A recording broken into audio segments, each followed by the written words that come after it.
It's been growing, getting close to that 140 kg bench and then when I get to there, I'm gonna start cutting my hair, shaving my beard, and then going on a cut. I'm on 150.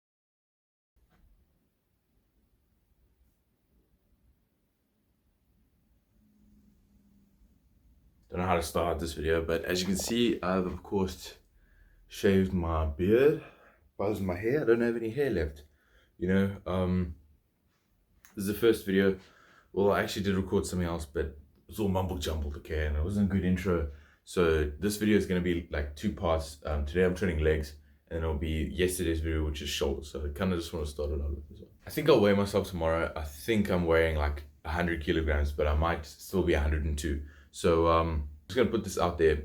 I think I'm still a little, I think I shaved and cut my hair a bit early, because you can see I still have like a little bit of a double chin. I'm still losing weight, I'm still cutting, I've still got a way to go. So it's not like it's the end of the world.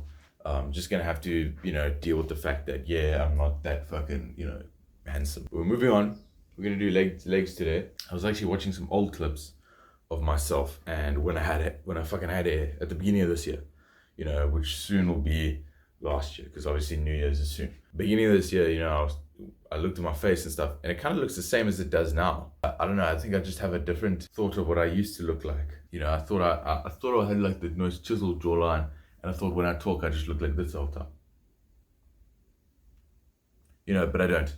If I was 102 kilos before this bulk, like on the previous bulk, I would have been like obese. My face was just puffy. All that shit was terrible. So, we're actually doing good, I think. Now I've gotten back to shaving. As you can see, there's like a little rash here. I'm still getting back into it. The whole year I haven't been touching a fucking blade. I've just been letting it grow. So I gotta get used to that. Gotta get used to shaving and not fucking making rashes. I think I need to put after shave or something. But yeah, enough about me and the fact that I'm bald. So the lift today, we're obviously gonna train legs. Nothing special.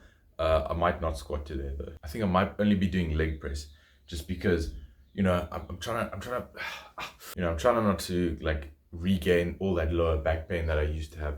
You know what I mean? So I'm trying to keep slow. I might squat today, might not. I'll just see how I'm feeling.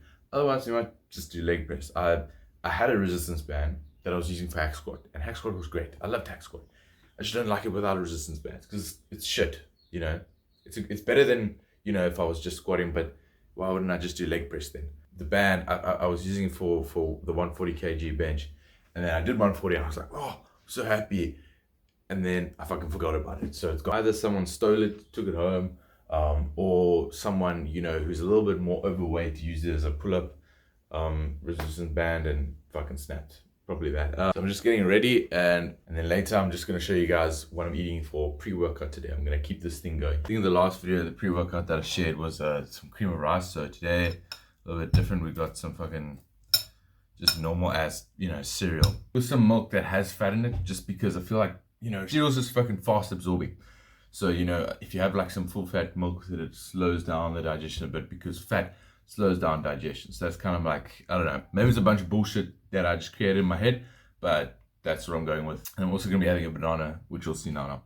So I'm just going to eat this, and we're going to get in the car, go to the gym and train legs. So I just had some salt now. Obviously just get that sodium in, very vital to, just not just energy, but pump. It's hydration. You need hydration. Everyone speaks about it. Oh, you can't just have water. It's actually kind of bad just having water. You flush out all your electrolytes and shit. So I'm having that, and then another part to the cereal, and I'm having a banana, because bananas have a ton of potassium, fructose. You have fructose and you have glucose, and they work in different ways. So then you end up performing better. And then for pre today, I don't know if you can see it there. I'm having my pre in a glass bottle today, not like you fucking idiot. But it's an old pre. It's actually the first pre I ever owned and ever took, really. I don't know, my dad got for Christmas just a bunch of the sachets for it. So I'm trying it out again. It's been, like 2 years since I've tried it. It's crazy. I only really want the caffeine. I don't really care about it. The other ingredients, it's a cheap pre. It's not that good. I just really care about the caffeine. But it's kind of nostalgic nonetheless. But I'll see you guys when we get to the gym. So I just took the pre. Yeah, I mean, it doesn't taste that bad actually. Most South African pre's, they don't taste good at all, honestly. It's very rare that you find one that's actually like, good. I should probably head in now. It's probably gonna start kicking in soon. Of course, I do a lot of warm up. We go straight to the treadmill. Not the treadmill, what am I saying? the cycling machine. We go cycle for just however long I feel like. After that, I'll just do some, you know, I think it's dynamic stretching. What's that? Yeah, dynamic stretching. Just to, you know, warm up the hamstrings and get some blood flow, of course. And then I will head to the first lift, which is hamstring curls. I don't want to immediately just like, you know, head into, you know, my leg press or whatever, you know, the hardest fucking lift of the day, you know, not having really done anything intense before. So that's why when I do hamstrings, I do them with max intensity.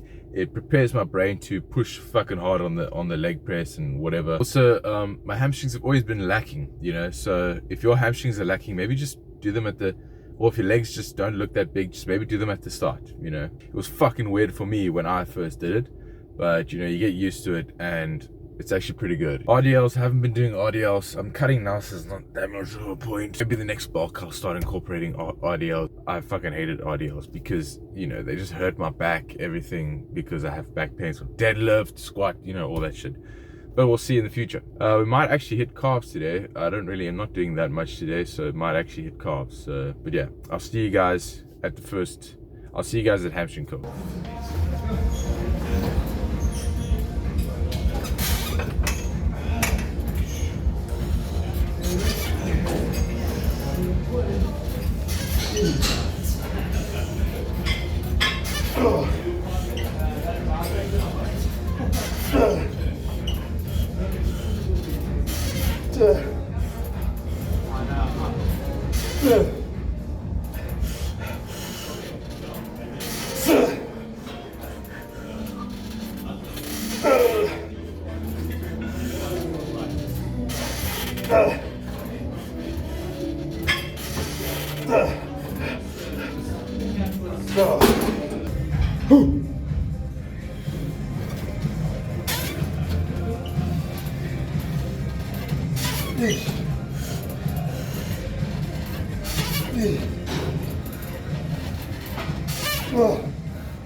So when does this camera record 4K with the front-facing camera?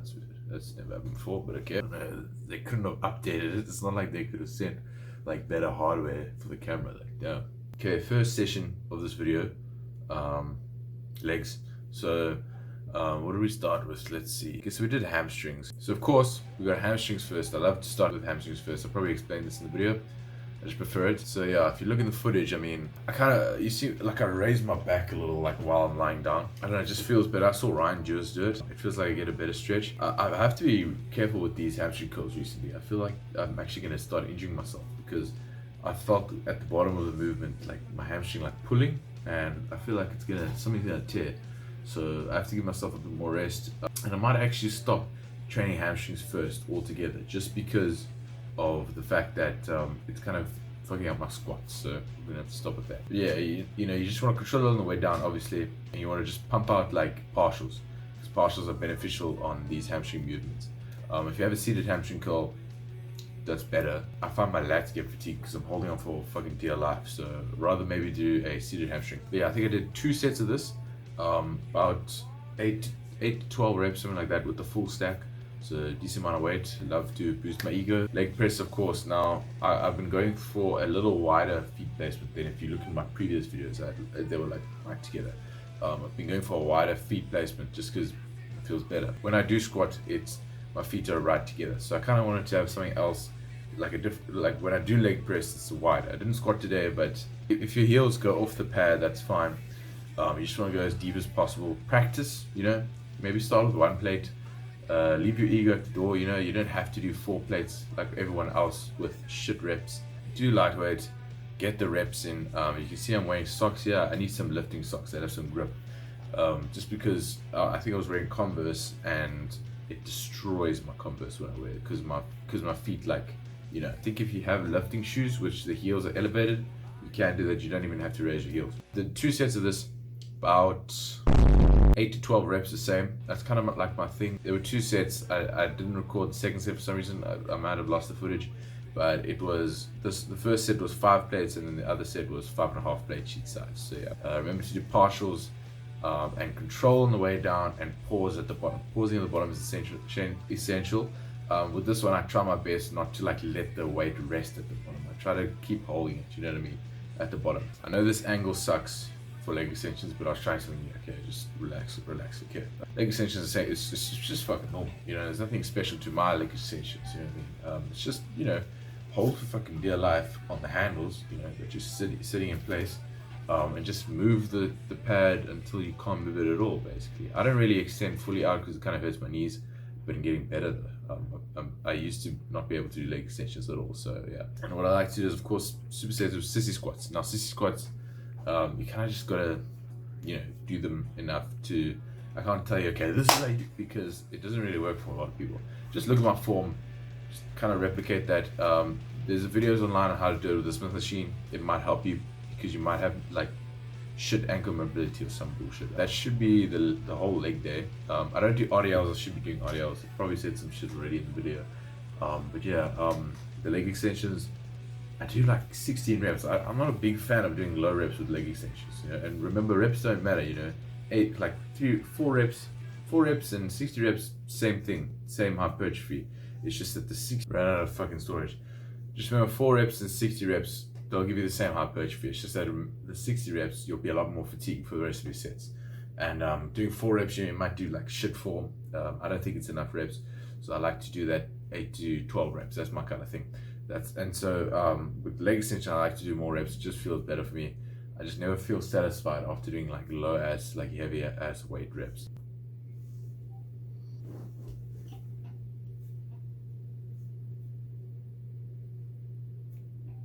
I forgot. And then sissy squats, I only really do like, you know, until it's a superset. So my quads already fucked. So I only really do like as many reps as I can. So ended up only like doing probably like 6, something like that. And then sometimes I like to do some controlled negatives, which is literally just assist yourself up and you control, because you've already failed. You can't really do any proper reps anymore. But yeah, I do 2 sets. I didn't record both sets, but I did do 2 sets. That's the leg day. Now we're gonna go in there. We're gonna be training shoulders and biceps today. Back on pre. Just waiting for it to kick in. I'm not doing much warm up. It's shoulders and biceps. Very short session, shoulders and biceps. And I haven't filmed one in a bit, so I thought I might as well. So I'll see you guys at shoulder press.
To the shoulders and biceps overview, same day as the leg day overview. Down long ass video today, but we got shoulder press where I look like a fucking crazy person, but you're supposed to look ugly as hell. You're not supposed to like be looks maxing while you're fucking pressing and shit like that. So yeah, I mean, you can see I'm just controlling it. I like to keep my elbows very tucked in. Just feels like a lot better, and it lines up with this I think it lines up with the scapular plane a lot better, so it does a lot. It's a lot better for your front delt. Whereas if you're going out here, you get an injury. It's not as good for your front delts. So you just want to control the shit all the way. And then partials is a pressing move, it matters a lot with partials. So yeah, I don't really see a benefit of you get them up here. I think your delts are finished. You don't need like me straightening your arms, like a lot of people do. Get the bench, like you don't want it straight up. You want it a little bit. It's not gonna hit your chest. Relax, okay? Just want a little bit of an incline. You want the seat to be up so that you're not having to push with your legs. Push yourself into the chair. And yeah, I did about 2 sets of this. Both of them I think were about 8 to 10 reps, but I think I only did 8 the first one, then 9 the next one, something like that. We move on to good old-fashioned lateral raise. So this is a superset I do. I've explained lengthened and shortened position. It's just basically your muscles will grow better if you focus on when the tension is the greatest at the bottom, and a different lift where the tension is the greatest at the top. You see what I mean? I do this for a number of things. For lateral raises, I start off on like laying against the bench. That'll do either lengthen or shorten. And I fail there, I keep holding onto the dumbbells, don't drop them, because then you're just starting a new set. Keep holding the dumbbells and step back and just do regular lateral raise. I like to keep, sort of in front of me. You can see in the footage. You don't want to go completely out. You don't want to do this weird shit that people are doing. You want to line up with the scapular plane. So you want to have it a little bit in front of you. You can straighten out your arm, you can have it a little bit bent, that's just preference really. And then when you start doing it just standing without the bench, you want to make sure that you're leading and bending over a little bit just for that. And you don't want to ego lift, of course. You don't want to just use momentum and shit. You want to control it all the way down and then stop for a little, and then lift that shit up, obviously. So I did about 2 sets for this. I think I don't really count the reps because my brain's fucking numb when I'm doing this shit. Probably do up to 16 reps probably. That's just my thing. A lot of partials, lots of partials. So yeah, then we move on to biceps, obviously. Start out with the preacher curl. I used to be anti-preacher curl. Now I actually kind of like preacher curl. I think it's kind of sick.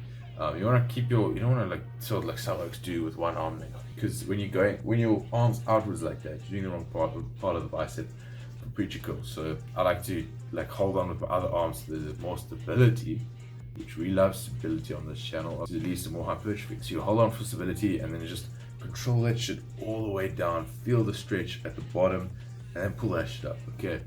Maybe twist your arm a little bit. Think about how a preacher curl machine is. It's not like this, it's like that. You see, just keep it like that. Yeah, about 8 to 10 reps, 2 sets. I started off with a 16 kilo and then I went down to 14. Yeah, 2 sets of that. I do one arm because my one bicep is bigger than the other, just to address imbalances. Remember to rest at least 2 minutes in between arms. You just don't want to finish your one arm to failure and then now you have to go to your other arm and your fucking brain's fucked. You need to have a breather, bro. So just relax. And obviously, all my shit's at least 5 minutes rest in between sets. I know that's a lot, and some people can't walk around the gym like that for that long. Sometimes it's not really 5 minutes. Sometimes it might be 3 minutes. You do want to rest, dude. Come on. This is bodybuilding. This isn't fucking Tour de France or something. We move on to the last lift of the shoulders and biceps, and the last lift of this whole video. It's not really an incline curl, it's just a standard curl. I just wanted something for the long head of the bicep. Having my arms outwards and then curling upwards. Did 18s first and then I went down and I did, I think, probably 16s, you know what I mean? And you just want the same principle, extend your arms fully and just pull, okay? And you want to have the bench kind of set up exactly how we did in the shoulder press so that you're not slipping off and all that shit. So yeah, and then I guess just do this shit, you'll get some big ass biceps and some big ass shoulders from what I've seen. But yeah, I mean, that should be the end of the video. My hair's growing a bit longer. I'm looking like a fucking tennis ball. Maybe I'll just shave it a bit more later on. But if you guys have watched this far in the video, thanks for watching and I'll see you guys in the next one.